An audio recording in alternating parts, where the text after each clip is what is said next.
Hi YouTubers, welcome to Mrs. Lynn's Kitchen. Today I'm going to show you how to make miso shiru, which is miso soup in Japanese. Miso shiru is a common dish that are eaten almost on a daily basis in Japan.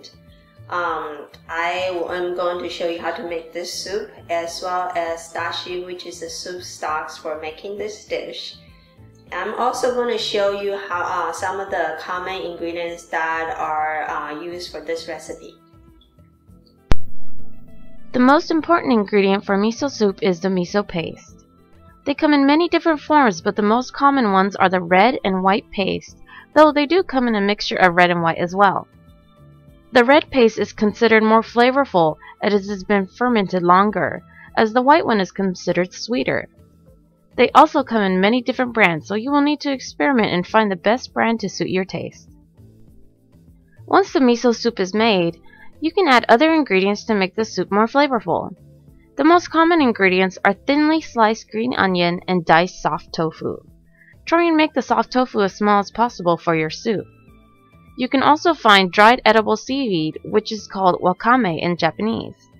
Depending on the region of Japan, some areas also put in fish, clams, and other vegetables as well.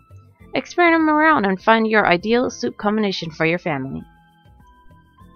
For the dashi, we will be using dried KOMBU, which is dried kelp, and katsuobushi, which is dried bonito flakes. To clean the dried kelp, simply wet a paper towel and wipe lightly. You will want to keep the white powdery substance on the dried kelp as it provides the natural umami flavors for your soup stock. We will only need about a 4-inch strip, which will need to be soaked in cold water overnight so the flavors can fully release into the water. If you're in a hurry, you can also leave it for a few hours, but overnight is preferred. Once you're done with making your miso soup, you will also need some soup bowls to put your soup in.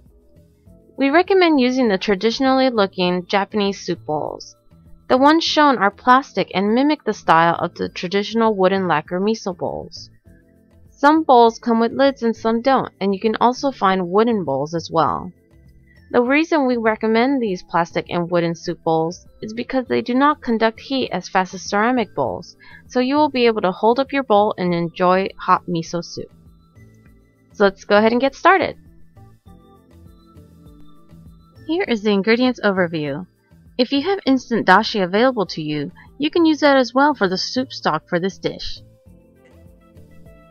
To make the soup stock for miso soup, which is called dashi, prepare 4 cups of cold water into a bowl with a 4-inch strip of dried kelp or kombu.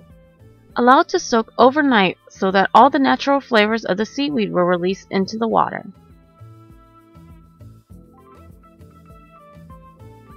Next, pour the soaked kelp and water into a pot on high heat. You will want to allow it to heat just until it is about to boil and remove the kelp. If you allow the seaweed to boil, the water will become slimy, which is not preferred for miso soup. As the water then begins to boil, pour in 2 cups of katsuobushi or dried bonito flakes.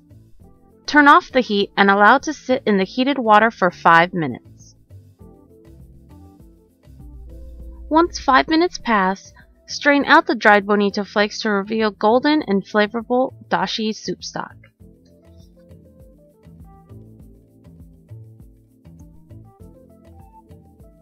Once strained, turn on the heat once again to a medium-high heat and skim off any white bubbles out of your dashi. Pour in the soft tofu, pre-soaked wakame, or edible seaweed, and allow it to boil. Turn off the heat, then you can begin putting in the white and red miso paste. To put in the miso paste, grab a small strainer and spoon and mash the paste into the strainer with the help of the soup stock. This will create the cloud-like miso paste always seen in miso soup.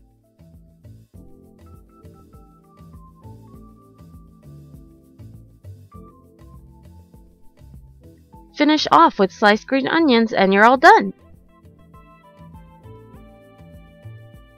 Again, if you have instant dashi stock available, skip to simply heating up the soup stock, turning off the heat, then mixing in the rest of the ingredients and miso paste.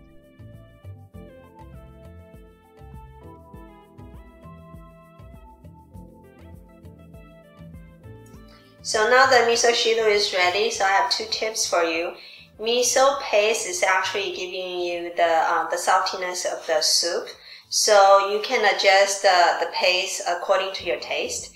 And I use a combination of the red and white because the reds give you that strong flavor, and the white one is giving me that sweetness for the soups. So I like the 2 combination, but if you just wanted to use just the red or the white, it's perfectly okay.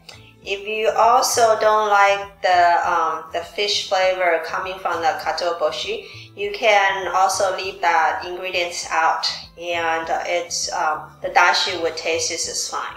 So I hope you enjoy watching me make miso shiru today. Please don't forget to subscribe to our channel, and happy eating!